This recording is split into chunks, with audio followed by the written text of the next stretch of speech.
आप सभी का एग्जाम नगरी की यूट्यूब स्टडी प्लेटफॉर्म पे स्वागत है। जैसा कि हम बात कर रहे हैं आज सीटेट जुलाई 2023 की, तो देखिए आप सभी को पता है कि सीटेट एग्ज़ाम जो कि जुलाई माह में प्रस्तावित है, जो कि अगस्त तक चलेगा।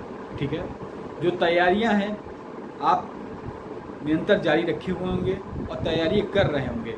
ये भी सभी अभ्यर्थियों को पता है कि अगर ये एग्ज़ाम अगर हम क्वालिफाई कर लेते हैं तो हम कई जगह एलिजिबल हो जाएंगे, जहां जिन राज्यों में अदर स्टेटों को अलाउ किया हुआ है। जैसे अभी देखते हैं बिहार पे अलाउ नहीं किया हुआ है, बड़ी संख्या में बहुत सी वैकेंसी आई है, 1,70,000 प्लस वैकेंसी आई है, लेकिन वहाँ पे बिहार के ही जो कैंडिडेट हैं उन्हीं के लिए ये भर्ती है। ठीक है, लेकिन जैसे उत्तर प्रदेश है और बहुत से प्रदेश, मध्य प्रदेश है, तो वहाँ पे एलिजिबल हो जाते हैं। अगर सीटेट है तो आप जिस राज्य में अगर आपको अलाउ किया गया है, आप सीटेट के माध्यम से वहाँ पे अपनी नौकरी ले सकते हैं। लेकिन अगर हम बात करें कि जो सिलेबस है, तो सिलेबस के अनुसार आपने देखा होगा कि अभी तक जितने एग्ज़ाम हुए सीबीटी के कंप्यूटर बेस्ड एग्ज़ाम, आपने देखा होगा 2 बार हुए हैं। ठीक है, 2 बार एग्ज़ाम हुए हैं और उनमें क्वेश्चन आपने देखा होगा, ये आप जो क्वेश्चन सॉल्व कर रहे हैं, तो मेरे ख्याल से आप प्रीवियस ईयर के क्वेश्चन देखिए, क्योंकि मैंने जो अभी क्वेश्चन देखे हैं या जो इससे पहले मैंने एग्ज़ाम दिए थे और बढ़िया अच्छे नंबर्स क्वालिफाई किए। लेकिन देखिए ये आपको भी करना है। तो आपको करना क्या है, आपको ये देखना है कि आपको बाहर या किसी के कहने से वो वर्क नहीं करना। अगर आपको सीटेट पास करना है तो सीटेट पास का एक ही मंत्र है, जो 6 बजे मैं देता हूँ, आपको बताता हूँ, वो है। लेकिन सीटेट पास का सिर्फ एक ही मंत्र है कि आप सीटेट के, आप जानते हैं कि सीटेट से कभी आउट ऑफ सिलेबस नहीं आया है।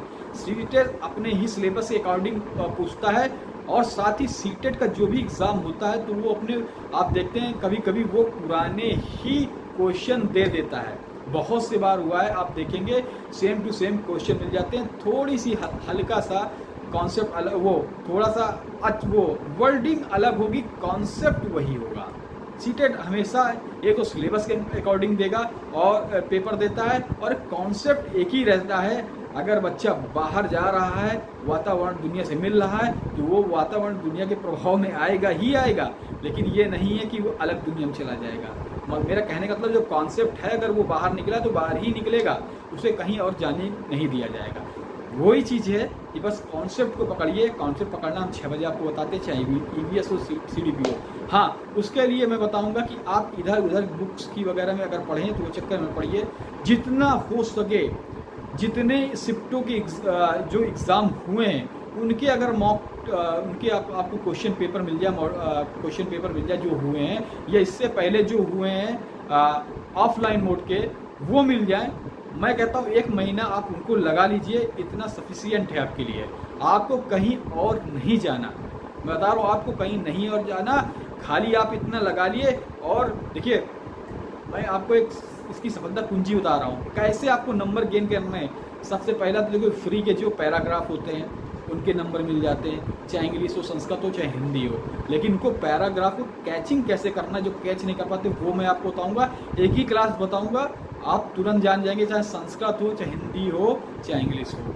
तुरंत आप वो अपने कब्जे, कहते नहीं, कब्जे में कर लेंगे। वो कब्जे में हो गया तो फिर ये आपने सेफ स्कोर कर लिया। फिर उसके बाद और जो हैं उनको आप कॉन्सेप्ट से लगा सकते हैं। ठीक है, लेकिन इसकी मैं ट्रिक बताऊंगा आपको कैसे समझना है। खाली आप क्वेश्चन को देखेंगे और सीधा नीचे आएंगे विकल्प में, आप उसको सीधा टिक कर देंगे। लेकिन आप जानते हैं कि बदलाव बहुत हुए हैं, आप जानते हैं कि बदलाव तो काफ़ी हुआ है। सीबीटी मोड एग्ज़ाम में हुआ है, पहले ऑफलाइन मोड में आता था, और वही बच्चे गड़बड़ कर जाते हैं जो टाइम मैनेजमेंट नहीं कर पाते, वो धीरे धीरे लगाते रहते हैं। क्योंकि आज जो सीटेट का क्वेश्चन बड़ा लेंदी कर दिया गया है। आप जानते हैं 3-3, 4-4 लाइन का क्वेश्चन है, आप उसको देखेंगे, फिर नीचे आएंगे, ऑप्शन देखेंगे, ऑप्शन के नीचे फिर एक ऑप्शन दे देते हैं कि दूसरा, तीसरा, चौथा। तो आप स्क्रॉल करेंगे नीचे, पहले क्वेश्चन पढ़ेंगे, नीचे करेंगे, तो भाई टाइम मैनेजमेंट बहुत है। अगर आप उसी पे टाइम लगा दिए तो 150 क्वेश्चन रहते हैं, धीरे धीरे वहाँ पहुँचते पहुँचते तक आपकी जो टाइम लिमिट है वो ख़त्म होती जाएगी, और आप हड़बड़ी में जल्दी जल्दी गलत, क्योंकि माइनस मार्किंग होता, तो मैं तो कहता हूँ कि माइनस मार्किंग नहीं होता तो कोई क्वेश्चन ना छोड़ो कि आप उसको ग्रीन करते चले जाओ। मेरा कहने का मतलब सभी क्वेश्चन ग्रीन करते चले जाओ, और जिस क्वेश्चन में आपको डाउट लगता है वो ग्रीन कर उसका क्वेश्चन नंबर लिख लो, बस बाद में देख लो। ये नहीं कि आप उसको छोड़ दिए, अनमार्क कर दी कि बाद में करेंगे, अब बाद में जब गए कि हड़बड़ा गए, भाई टाइम कम बचा है और आपका नहीं हो पाया, और उसके बाद आपने उसको ग्रीन भी नहीं किया, आपका टाइम लिमिट हो गया, आप वो उसी में पड़े रहे, वो चला गया। देखिए माइनस मार्किंग नहीं था, क्या पता तुक्का ही सही पड़ जाए, क्या पता आपने मेरी तुक्का वाली क्लास या 6 बजे वाली क्लास देख रहे हैं, उसी से आप उसको टिक मारकर सही कर देते। इसलिए कहता हूँ 6 बजे वाली आप क्लास आती है, रोज़ आइए, देखिए, एक क्लास देखिए, आपको खुद ही समझ में आ जाएगा। हाँ, उसके बाद टाइम मैनेजमेंट का आप बेहद ख्याल रखिएगा। 150 क्वेश्चन होते हैं, आप जो ये पेपर सीबीटी मोड में बना रहे हैं, थोड़ा लेंदी क्वेश्चन भी होते हैं, और स्पेस आप जानते कि रहते कि इधर तो नंबरिंग आपको दिखाता है कि क्वेश्चन की, और इतना सा स्पेस रहता है, उसमें क्वेश्चन लंबा रहता है तो स्क्रॉल करना पड़ता है, उसमें भी टाइम रहता है। कुछ भाई बहन ज़्यादा तो कंप्यूटर चलाते नहीं हैं, तो धीरे धीरे उनको भी टाइम उस पर चला जाता है। तो मैं कहता हूँ उसकी ज़रूर प्रैक्टिस करिए, मैं आपको बता दूंगा कैसे प्रैक्टिस करनी है, उसकी वीडियो में डाल दूंगा। लेकिन हड़बड़ी और घबराहट मत करिएगा। इसीलिए मैं कहता हूँ जो भी क्वेश्चन है ग्रीन ज़रूर कर दीजिएगा, सेव एंड नेक्स्ट जरूर कर दीजिएगा, बाद में उसके बारे में सोचिएगा कि उसका नंबर लिख लीजिएगा कि यह 26वां है, इस पर मुझे डाउट है, लेकिन इसको सेव एंड नेक्स्ट जरूर कर दीजिएगा, इसको हरा जरूर कर दीजिएगा कि बाद में न टाइम मिला तो शायद यही सही हो जाए। क्योंकि हमने रवि सर की तो क्लास देखी थी, 6 बजे वाली उन्होंने समझाया था। तो मैं कहता हूँ, मैं ज़्यादा नहीं कहता, एक क्लास आप देख लीजिए, जाकर प्रीवियस पढ़ी होगी उसको देख लीजिए। हाँ, उसके बाद टाइम मैनेजमेंट के बाद आप ये देखिए कि आप जैसे जैसे धीरे धीरे बढ़ रहे हैं, आप हिंदी के कर रहे हैं, हिंदी पे जो क्वेश्चन जो पैराग्राफ वाले आते हैं, पैराग्राफ वाले क्वेश्चन मत छोड़िएगा। वो क्वेश्चन, पैराग्राफ के क्वेश्चन ऐसे होते हैं कि वो धरे रहते हैं, बस आपके नंबर 2-4 नंबर आपको कम ना हो जाए, किस पे, सीटेट एग्ज़ाम में आपके 2-4 नंबर कम ना हो जाए, इसलिए वो रखे रहते हैं। बस उनको आप एक ट्रिक जो बताऊंगा उससे समझकर आपको रख देना है। तो सीटेट आप चुटकियों में पास करेंगे। आने वाली भर्तियों पे आपको ये नहीं रहेगा कि बिना सीटेट से हम ये भर्ती फॉर्म नहीं डाल सके। तो मेरे कहने का मतलब आप सभी समझ रहे हैं ना। हाँ, बस यही मैंने बहुत से क्वेश्चन देखे, बहुत से ऑनलाइन के देखे और ऑफलाइन के देखे, उनमें मैंने देखा कि बहुत से क्वेश्चन जो है लेंदी कर दिए गए हैं, थोड़े बड़े कर दिए गए हैं, टाइम उस पर ज़्यादा लग रहा है।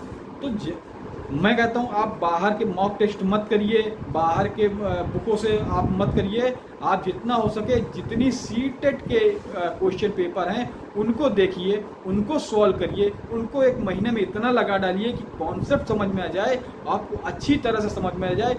और वही सबसे बढ़िया बात है कि वही क्वेश्चन रिपीट होते हैं, लैंग्वेज अलग होती है, कॉन्सेप्ट वही रहता है। तो आप तुरंत उसको देखकर तुरंत कर लेंगे। तो मेरे ख्याल से आप सभी को मेरी बातें समझ में आ रही हो। तो जिन्होंने अभी तक चैनल को लाइक सब्सक्राइब शेयर नहीं किया है, वो चैनल को लाइक सब्सक्राइब शेयर कर दे। मैं फिर मिलूंगा और 6 बजे